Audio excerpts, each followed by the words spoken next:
They are mysterious stories that have captured the imaginations of UFO believers and sparked covert government investigations.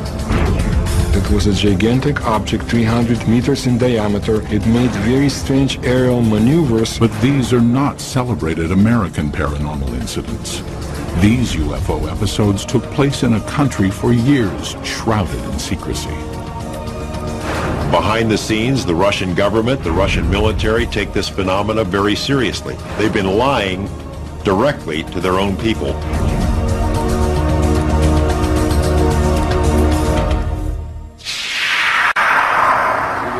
May 2002. In a remote area 100 miles outside of Moscow, an investigative team from Cosmopoisk, a group that studies UFO sightings, searches for signs of UFO activity. We are going to enter the forest. This is the place pointed out by local people to be the destination of different types of UFOs. Soviet ufologists have been active since the 1960s. They claim that for decades, thousands of citizens have witnessed the appearance of unexplainable objects in the skies over Mother Russia.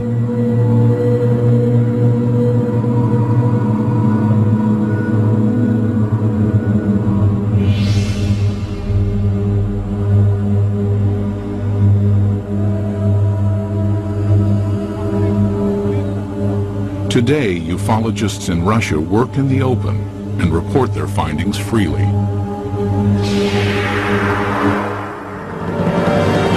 This was not always the case. Before the policy of glasnost was introduced in 1985, independent investigations of UFOs in the former Soviet Union were conducted in a climate of secrecy and fear.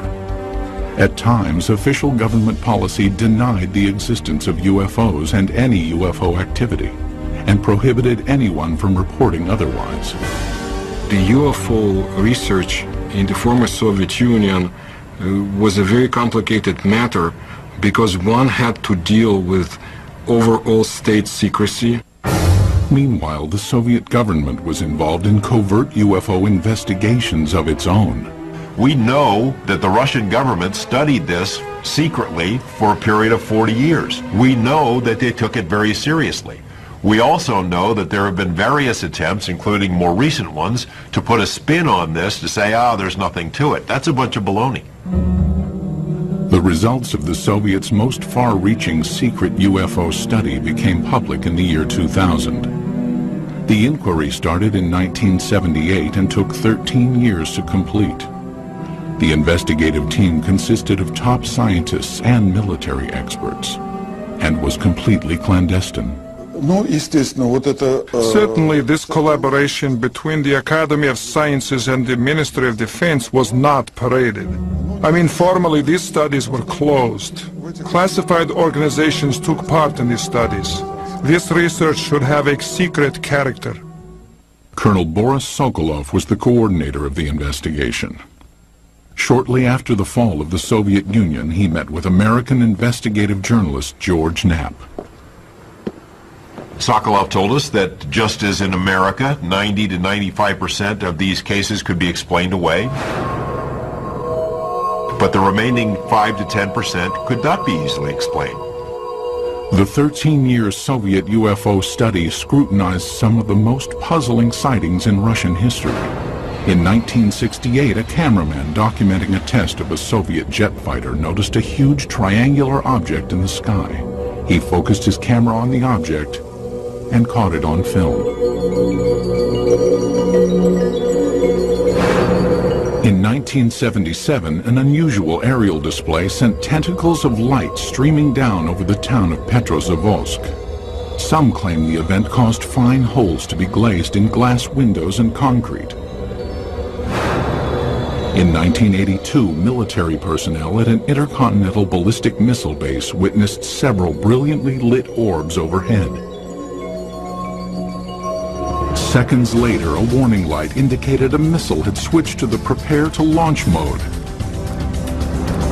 Had an alleged UFO come close to starting a nuclear attack?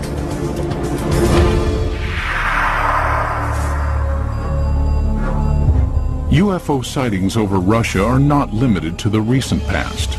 Reports of peculiar-looking airborne objects date back centuries. However, no formal investigations were undertaken until the early 20th century, when an event of epic proportions demanded analysis. Tunguska, July 30th, 1908. In a remote area of Siberia, the morning calm was rocked by an explosion. The powerful blast was heard 1,000 miles away.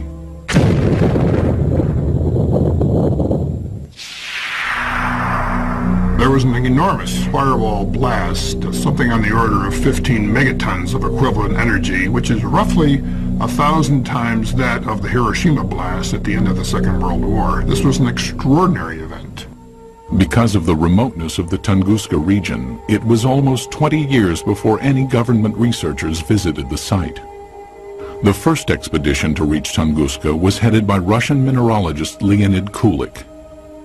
When the initial expedition got to the Tunguska area in 1927, the natives were reluctant to show the scientists into the region because they thought the god Agdi had devastated the area because of the wickedness that was going on, and he had destroyed the trees, killed the animals.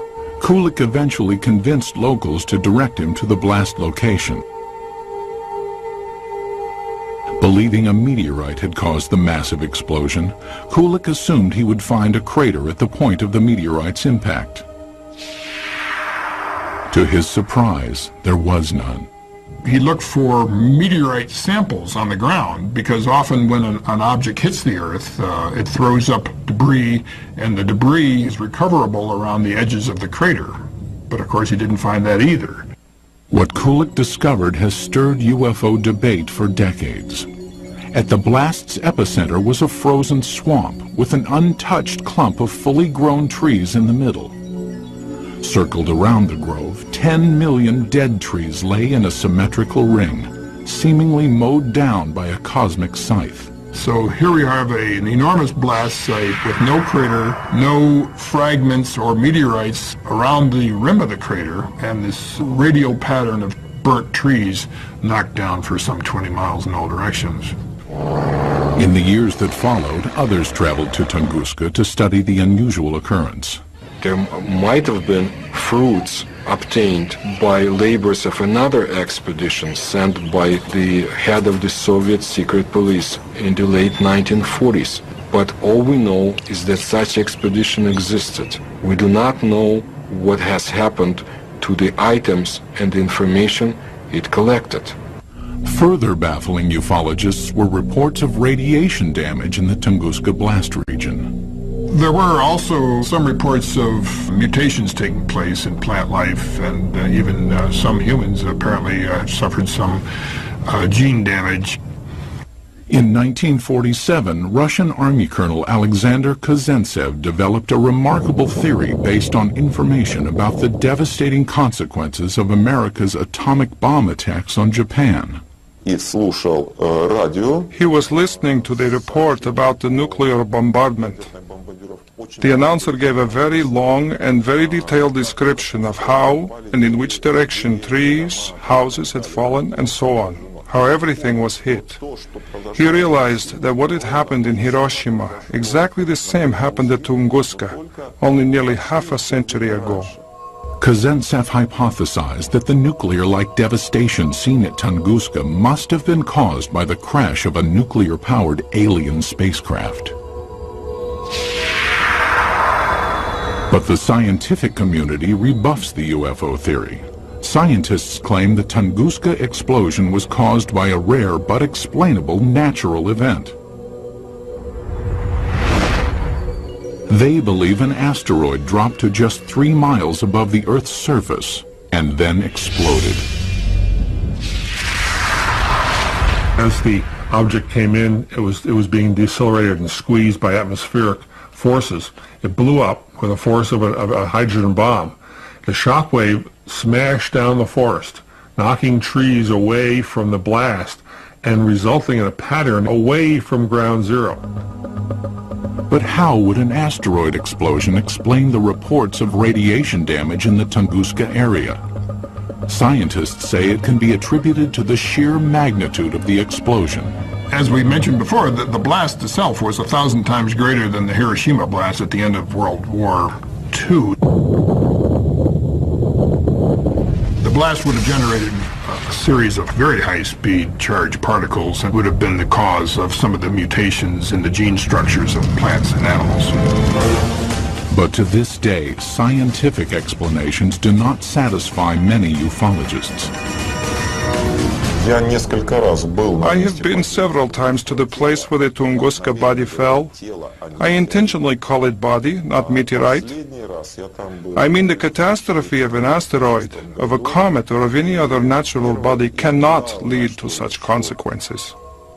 A number of expeditions found things that they couldn't explain.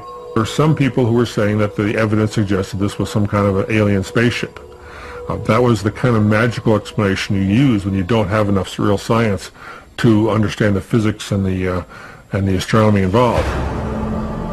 Throughout the rest of the 20th century, magical explanations of unidentified flying objects over Russian skies would continue. And in one instance would help expose a top-secret Soviet military project.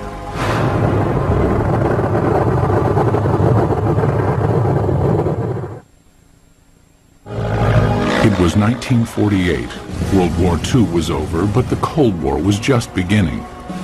Soviet leader Joseph Stalin had initiated the Berlin blockade and directed his scientists to develop a nuclear weapon to rival that of the United States. It was during this period that some claimed Stalin grew concerned about UFOs.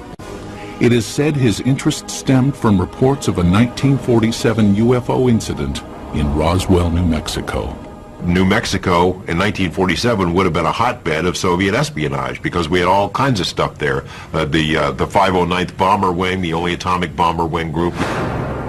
Purportedly, Stalin ordered Sergei Korolev, the founder of the Russian space program, to analyze information about the supposed Roswell crash and report his findings. Mr. Korolev came up with an answer. Yes, UFOs exist. No, they present no immediate threat. And after evaluating the information, all that the Russians had acquired on Roswell and on UFOs, Korolev concluded UFOs are real. They appear to be intelligently controlled. That's what he told Stalin, and Stalin in turn said, that's what my other people have concluded as well. While concrete proof of the conversation does not exist, several Soviet scientific agencies did begin investigating UFOs in the ensuing years.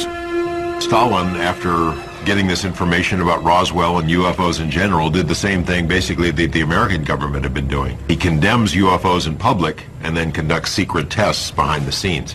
He had all sorts of high-level scientists who would research the problem for him and then report to military officials, all behind the scenes. Also hidden from public view were UFO reports culled from Soviet Air Force pilots. Between the mid-1950s and mid-1960s, pilots reported approximately 15,000 UFO sightings. It is very difficult to find a pilot who has been flying for many years and has never seen a UFO. Most of these sightings can be easily explained. In an era of superpower distrust, flights of American spy planes and spy balloons were common over Soviet skies. But investigative journalist George Knapp, who has viewed portions of the Soviet UFO files, found some of the pilot sightings perplexing. There were 40 instances where Russian warplanes were sent after UFOs. This is not temperature inversion, this is not a weather balloon, this is not swamp gas, these are craft floating around in the airspace of Russia, and they sent warplanes to go chase them. While pilots continued to report strange objects in the sky, none could offer tangible evidence to support their claims.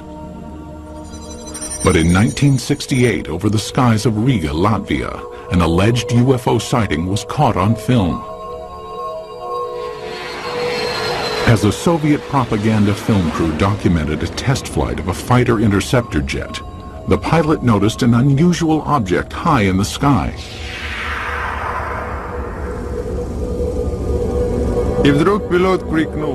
And suddenly the pilot shouted, "Look, film it!" We looked and saw a triangle at a tremendous height.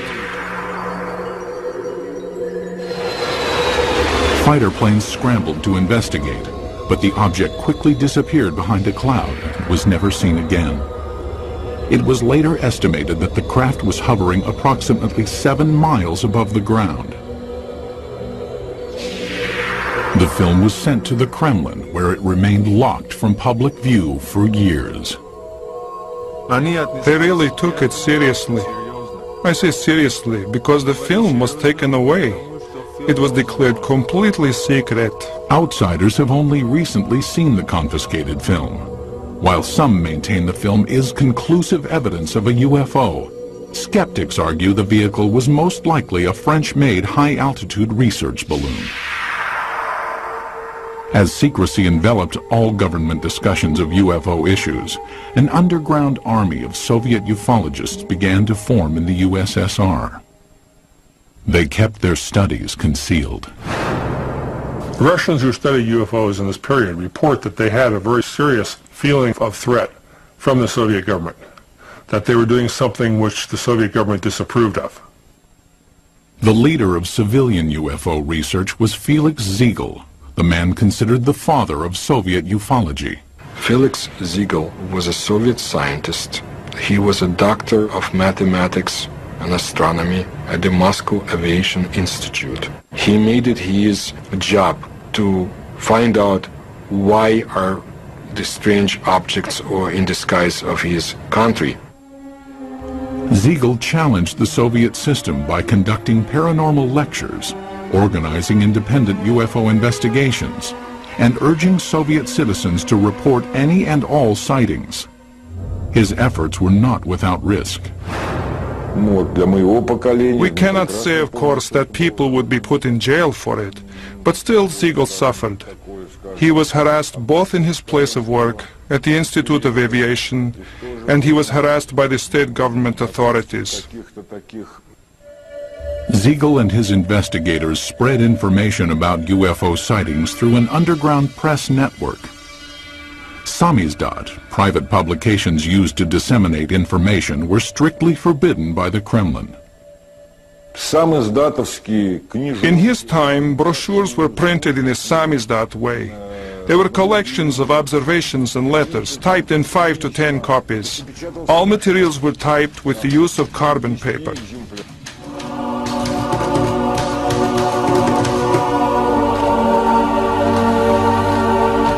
Samizdat papers were distributed by trustworthy messengers who secretly carried the copies from one person to the next. UFO information circulated in this covert manner until 1967, when suddenly it seemed as if ufologists were given a reprieve from government censure. Today it appears this respite was a smokescreen, part of an intricate government deception. The complex ruse began in 1967 when citizens reported multiple sightings of crescent-shaped UFOs over the skies of the Ukraine and the lower Volga Valley.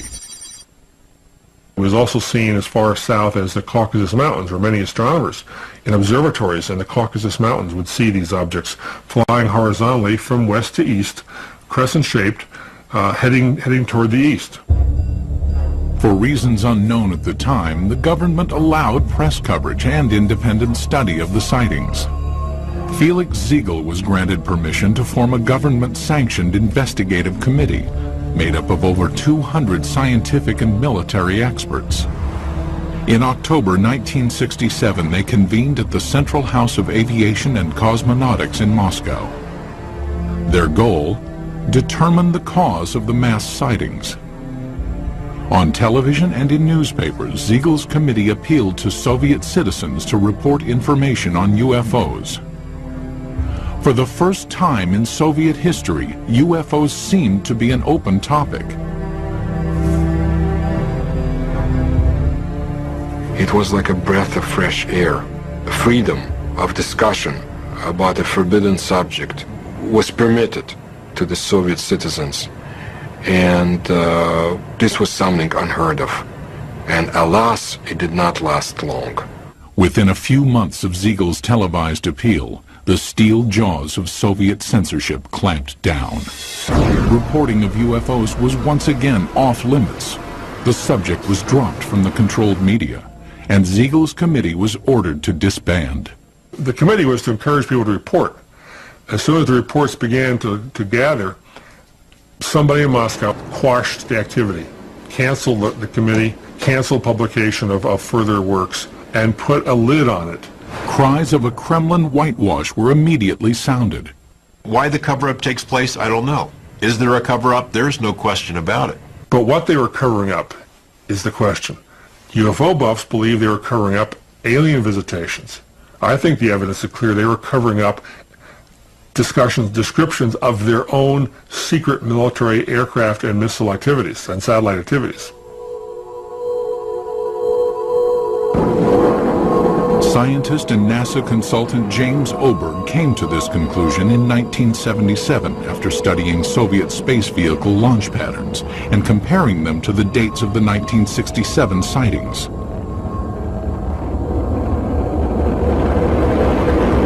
He deduced that the crescent-shaped objects witnessed in the sky were not alien in nature, but could be attributed to secret tests of a new Soviet missile warhead.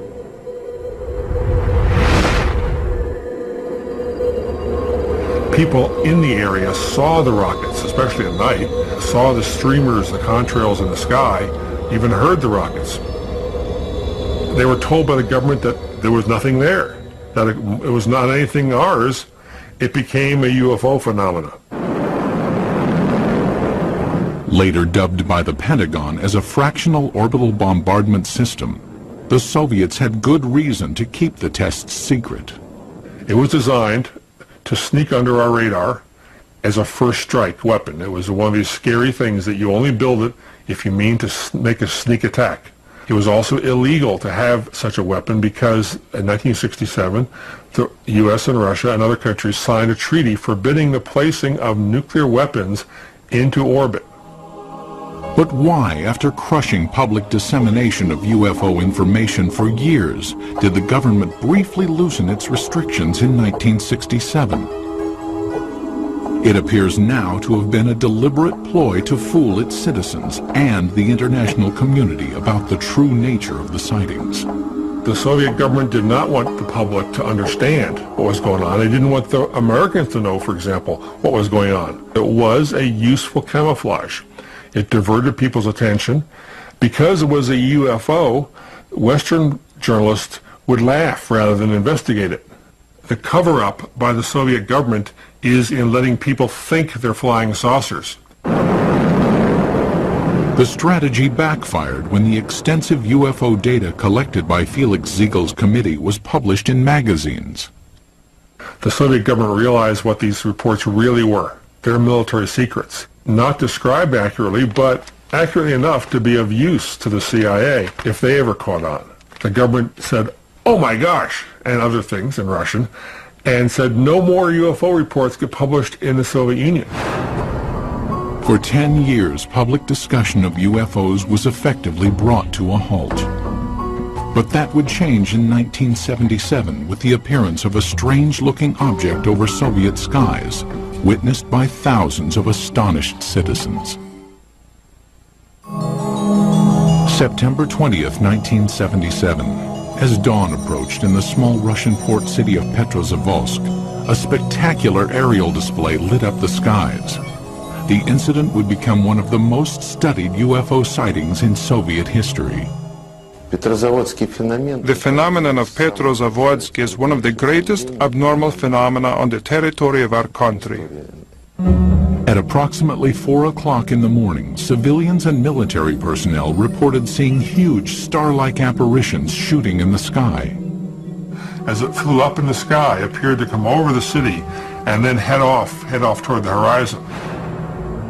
People who were out in the streets of the town saw this blazing jellyfish, streaming tentacles down from the saucer-shaped bright core. The impressive display lasted approximately 10 minutes. Witnesses claimed that a host of strange occurrences on the ground accompanied the sighting.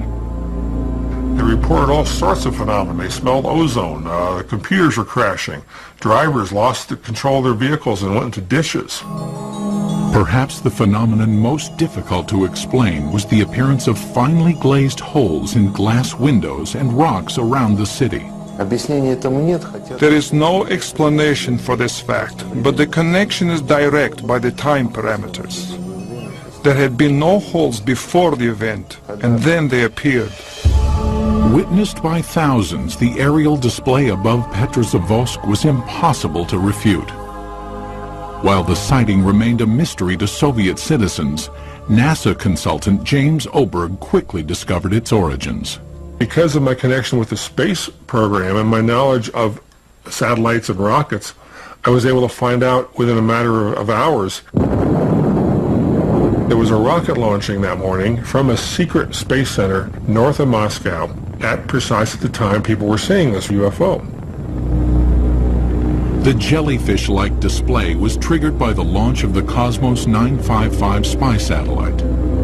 As the rocket engine contrails were backlit by the rising morning sun, it produced the tentacle effect observed by witnesses. So this what they call basically the smoking gun of Soviet ufology. They call it a Medusa, or jellyfish UFO, because it was streamers of light coming down from the streamers in the rocket engines of the rocket, as it turned out. As with previous mass sightings, the government had ample reason to keep the truth hidden from Soviet citizens.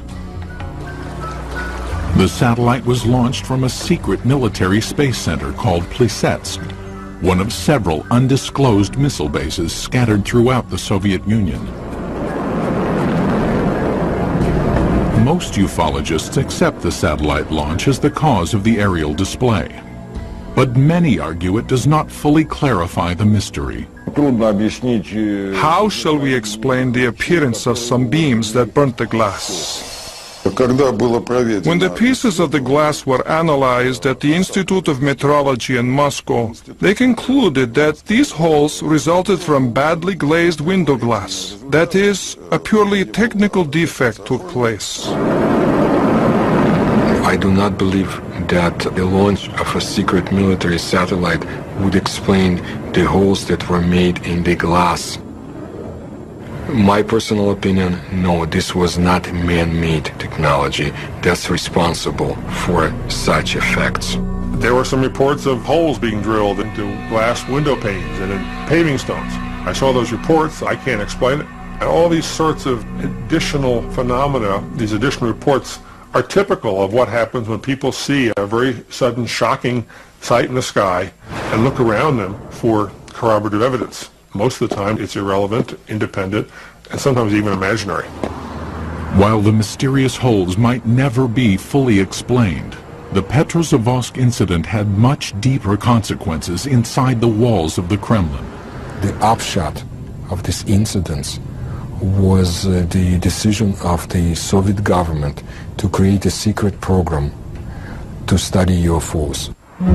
In the weeks following the Petrozavodsk sighting, the Soviet Academy of Sciences received inquiries from several European nations concerned about the nature of the event. In response, the Academy of Sciences requested permission from the Kremlin to initiate a top-secret investigation of anomalous occurrences. Although aware the majority of these events were not paranormal in nature, the scientists admitted in their request that they could not provide a scientific basis for all UFO sightings. The Academy of Sciences can neither ignore or explain the paranormal phenomena similar to that observed in September 1977 in Petrozavodsk. The program was organized to show that we did not know the answers to these questions and would be studying it on the scientific level. That was the way the official scientific program for studying abnormal phenomena and extraterrestrial flying objects started its work in the Soviet Union. In 1978, the investigation that later became known as Institute 22 was formally started. The study lasted 13 years and was completely concealed from public view. But why did the Soviet government spend time and money to investigate a phenomenon it already knew the origins of? There's really no surprise that the Soviet military, even if they understood the nature of most of these reports, would still investigate them. The Soviets traditionally spied on themselves as severely as they spied on the West. If they already knew that these are missile tests, why do they have to have a nationwide study behind the scenes? I mean, it's not like the results of the study were ever going to be published anywhere. It was a secret. So it makes no sense. While the rationale for the beginnings of the study is still debated, there is no doubt the scope of the investigation was far-reaching. The Institute 22 inquiry was conducted jointly between the Soviet Academy of Sciences and the Ministry of Defense. It was very useful for the Academy of Sciences to collaborate and to carry out studies together with the Ministry of Defense, because naturally it was much easier for the Ministry of Defense to get the information we had no access to. The armed forces were ordered to study what, if any, influence possible UFOs might have on the proper functioning of technical military equipment. In addition, hundreds of thousands of sailors, soldiers, and pilots were recruited to watch for and report on UFOs. No one was told why the reports were being taken. The Ministry of Defense has an enormous observance potential. First, military units are located all over the country. Second, unlike civil organizations, an order from the Minister of Defense is sufficient for making a potential viewer of each military man, and this was done. Every single unit in the vast Soviet military empire had to comply with this study. That is, any UFO, any anomalous object, any ball of light, any strange thing in the sky whatsoever had to be fully investigated.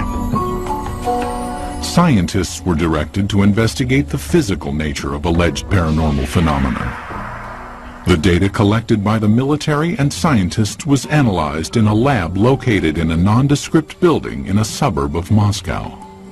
The personnel of the laboratory were not numerous, not more than 10 people, and this number was never exceeded.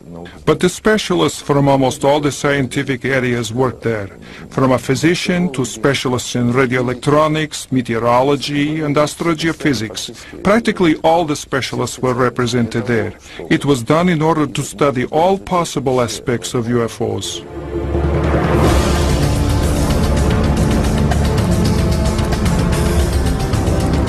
6 years into the study, Institute 22 would be called on to scrutinize an incident of global consequence, when a suspected UFO incident placed the world on the brink of nuclear war.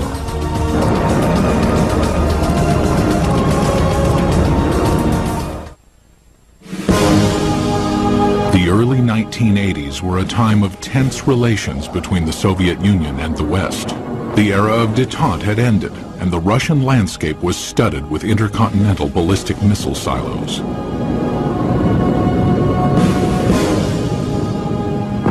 Each contained nuclear weapons aimed westward. It was at one of these silos that a reported UFO incident caused a nuclear scare. Today, this ICBM silo in the Ukraine is deserted, dismantled in compliance with a nuclear arms reduction treaty between the U.S. and USSR. But at this silo in 1982, something went terribly wrong.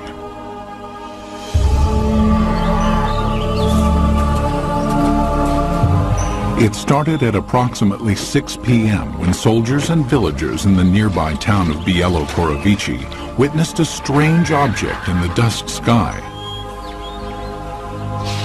A military officer at the time described what he saw. I was riding a motorcycle not far from here. I saw a large object in the air. It had a perfect geometric shape. At the same moment inside the silo, an emergency warning light indicated that a nuclear missile had switched to launch mode. The most telling testimony comes from the communications officer who said that somehow something entered the correct code. But Moscow had not ordered a launch, nor had any personnel in the bunker touched the control panel. For 15 agonizing seconds, technicians frantically scrambled to stop the launch. Then, without explanation, the launch sequence was aborted. They were ready for launch. The UFO, poof, goes away. Poof, the command control module goes back to normal. Had a UFO somehow interfered with the launch controls of a nuclear missile? A team of investigators from Institute 22, the secret state-sponsored UFO research team, was immediately ordered to the missile base. They established within a very short period, literally half a day, that a military training exercise took place at a nearby aerial ground. Investigators learned that the sighting occurred at the same time and in the same area where the military was testing flares. Dropped out of planes, the flares provided 5 to 7 minutes of illumination. That explained the strange display in the sky. But why did the nuclear launch sequence activate? The fact that the emergency situation coincided with the effects which took place is certainly a remarkable coincidence, but it is still a coincidence. The ICBM control equipment was systematically taken apart and rebuilt, but no defects were found. It's not just an electrical malfunction. Something entered the correct launch codes. That just doesn't happen every day. We hear from our government UFOs are not a matter of national security. The Russian government has been telling its people the same thing. They're trying to confuse us. This incident is clear evidence, if ever there was, that UFOs do carry national security implications. After examining the ICBM episode, the investigative team of Institute 22 continued to scrutinize various sightings around the country. Some who reported UFOs had a much closer view than those on Earth. Cosmonauts. The first man in space, Yuri Gagarin, is quoted in the Thread 3 documents as saying, "I can tell you that UFOs are real, and if you allow me, I'll tell you a lot more." The second man in space, cosmonaut Titov, said that there were 7 UFOs dancing around his space capsule during his brief flight into space. However, even to this day, most cosmonauts are reluctant to speak about any unusual phenomenon they witnessed in space. There's a ridicule factor, there's a laughter curtain, there are career consequences from reporting a UFO and taking it seriously. But in this rare interview obtained by the History Channel, 2 cosmonauts spoke of unusual objects they encountered in space. Many cosmonauts have seen phenomena which are far beyond the experiences of Earthmen. For 10 years, I never spoke of such things. Former Commander sᴇᴄrᴇᴜᴜ of the Salyut 6 space station revealed that on May 5, 1981, he observed an unrecognizable illuminated entity outside the porthole of his craft. The object had an elliptical shape and flew with us. It only flew straight, but then a kind of explosion happened. It produced a golden light, very beautiful to watch. A second explosion followed, and 2 spheres appeared. As we entered the darkness of Earth's shadow, I could no longer see them.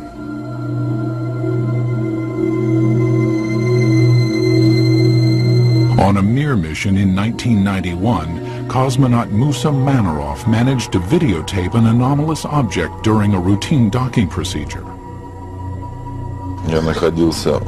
I was looking out the biggest window. It was directly in front of me. I am familiar with the construction of all spaceships, but this was different.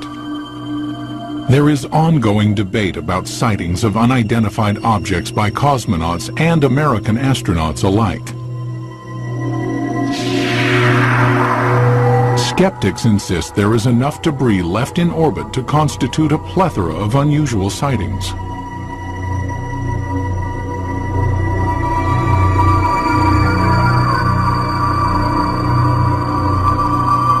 As cosmonauts traveled amidst the stars, the 1990s saw major changes take place on Soviet soil. When the walls of communism crumbled, American UFO investigator George Knapp ventured to Russia, hoping to discover just what secrets the Soviets had been hiding about alien encounters. What he found was startling.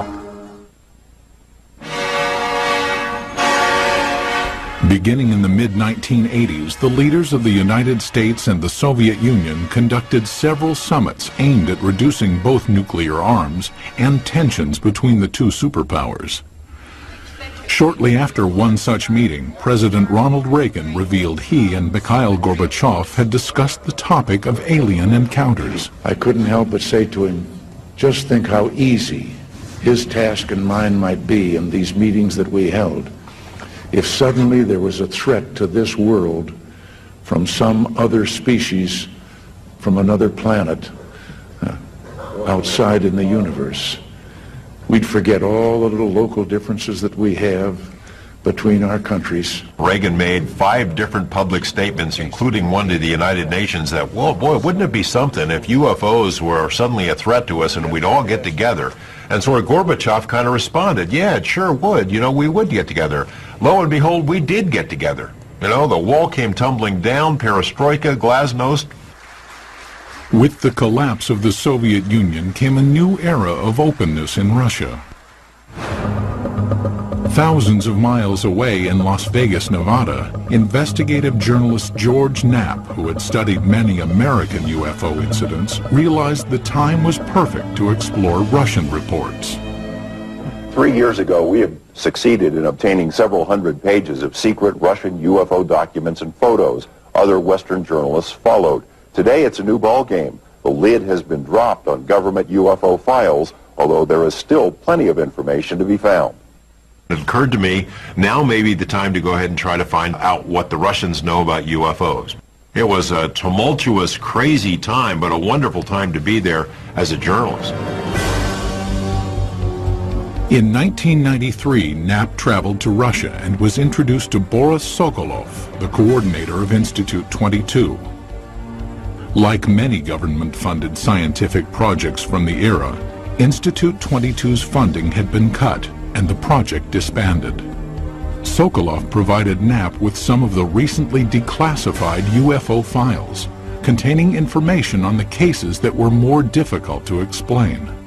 He had culled from the thousands of reports some of the most interesting ones and had kept them in these binders, and we were able to get them and bring them back. Why would the Russian military study all of this stuff? Colonel Sokolov said it was a very practical reason. They knew that UFOs could do things that their planes couldn't. Figured by studying it, they may be able to get an advantage over us in terms of stealth technology. Upon returning to the United States, Knapp made some of the files public. As a result, Colonel Sokolov was ridiculed by some back in his homeland.